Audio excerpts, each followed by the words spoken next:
की सच्चाई, सच छुपने नहीं देंगे।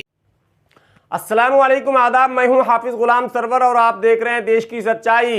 जी हां, आपने अपनी नज़रों से जो चीज़ देखी लेकिन आपने शायद उस पर ध्यान नहीं दिया, इसलिए कि वो माहौल ऐसा था कि लोगों का ध्यान कहीं और जा ही नहीं सकता था। आपको मालूम है कि मशहूर आलिम दीन all India Muslim personal law board के जनरल सेक्रेटरी और अमीर शरीयत, अब साबिक कह सकते हैं, साबिक अमीर शरीयत हज़रत मौलाना वली रहमानी साहब का जब इंतकाल हुआ और हज़रत मौलाना के इंतकाल के बाद बिहार के मुख्यमंत्री नीतीश कुमार ने ऐलान किया कि राजकीय सम्मान के साथ अंतिम संस्कार किया जाएगा।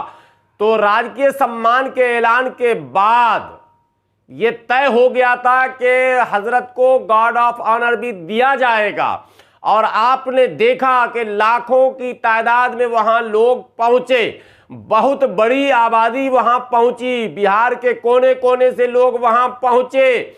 लेकिन जब वहां पुलिस पहुंची, पहली बात तो ये दिखाऊं कि पहले तो जो प्रशासनिक व्यवस्था होनी चाहिए थी, जो इंतजामात होने चाहिए थे, वो बिल्कुल नदारद दिखे पूरे मुंगेर में। मुंगेर घाट की एक तस्वीर ऐसी सामने आई जहां नाव पर बड़ी तादाद में लोग बैठकर उस पार जा रहे हैं और प्रशासन की तरफ से कोई खास दिलचस्पी या खास इंतजाम कहीं भी नहीं देखा गया। लेकिन इससे भी बड़ी चूक, सबसे बड़ी चूक, जिस चूक को केवल हजरत और किसी और से न जोड़कर सीधे प्रशासन से जोड़ा जाएगा।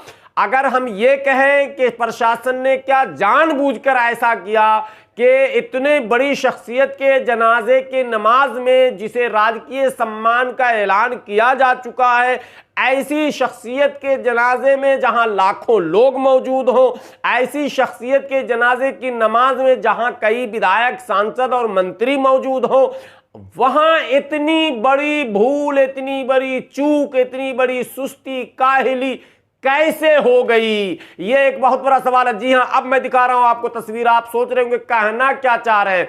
जी हां, अब मैं आपको वो तस्वीर दिखाता हूं। जब गार्ड ऑफ ऑनर देने की बात आई तो जो सिपाही वहां आए थे, जो कह रहे थे गार्ड सावधान, तो गार्ड को सावधान और विश्राम भी समझ में नहीं आ रहा था। जो बंदूकें उनके हाथ में थी, वो बंदूक वो चलाना भी नहीं जानते थे और बंदूक चल भी नहीं रहा था। ये दोनों बातें मैं बता रहा हूं।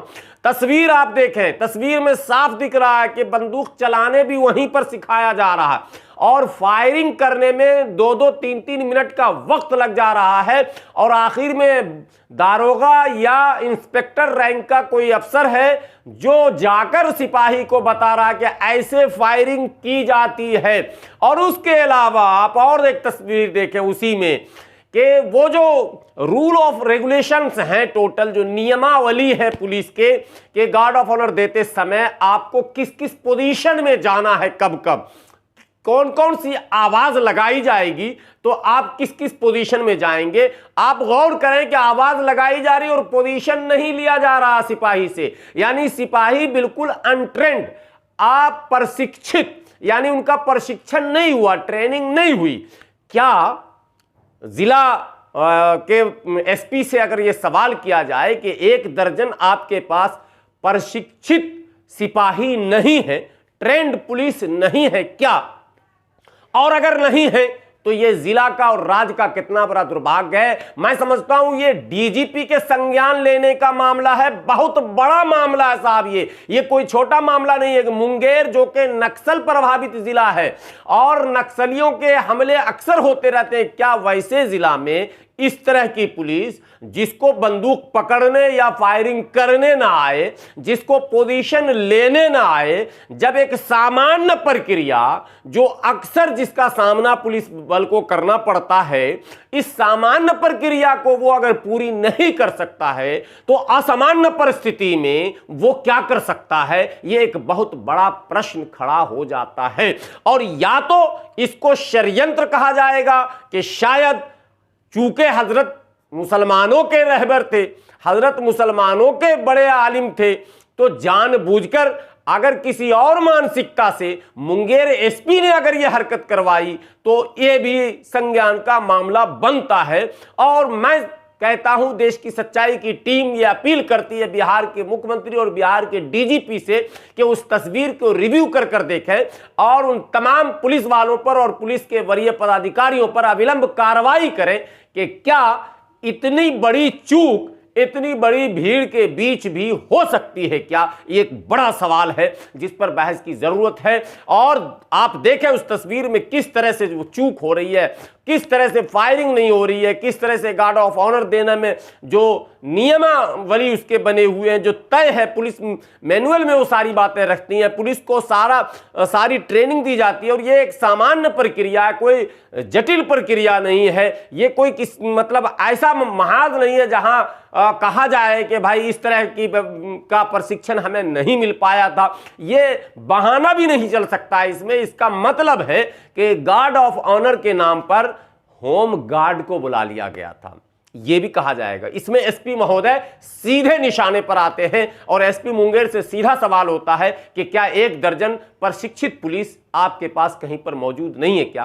पुलिस लाइन आपका खाली है क्या? पुलिस लाइन में कोई माने पुलिस कि ऐसी व्यवस्था नहीं है कि अगर हंगामी हालात होंगे तो आप फिर किसको ड्यूटी लगाएंगे, कहां से वो आप व्यवस्था कर पाएंगे? ये सारे प्रश्न बनते हैं और ये महत्वपूर्ण तब बन जाता है जब एक ऐसी शख्सियत जिनके लिए हजारों लाखों की तादाद में लोग दूर दूर से आते हों, तो प्रशासन को तो ये चाहिए था कि पूरे शहर को जो है शहर की सुरक्षा व्यवस्था को चाक और चौबंद करती, चुस्त और दुरुस्त करती। मुंगेर घाट से लेकर जमालपुर और पूरब सराय तक चारों तरफ पूरी सुरक्षा व्यवस्था होनी चाहिए थी, कहीं किसी तरह की कोई बात न हो जाए, इसका भी ख्याल प्रशासन को रखना चाहिए था।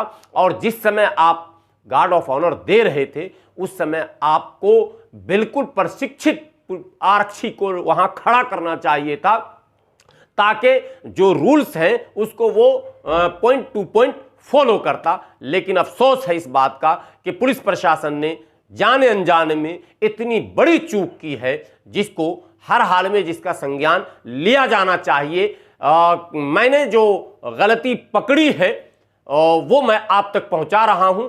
आपसे गुजारिश है, रिक्वेस्ट है, विनती है कि आप इस वीडियो को ज्यादा से ज्यादा शेयर करें ताकि बिहार के डीजीपी और मुख्यमंत्री तक ये बात पहुंचे कि ये इतनी बड़ी चूक इस बड़े कार्यक्रम में पुलिस के द्वारा की गई है। आपसे ये भी एक गुजारिश है कि आपने अगर अब तक मेरे इस चैनल देश की सच्चाई को सब्सक्राइब नहीं किया है तो आप सब्सक्राइब कर लें।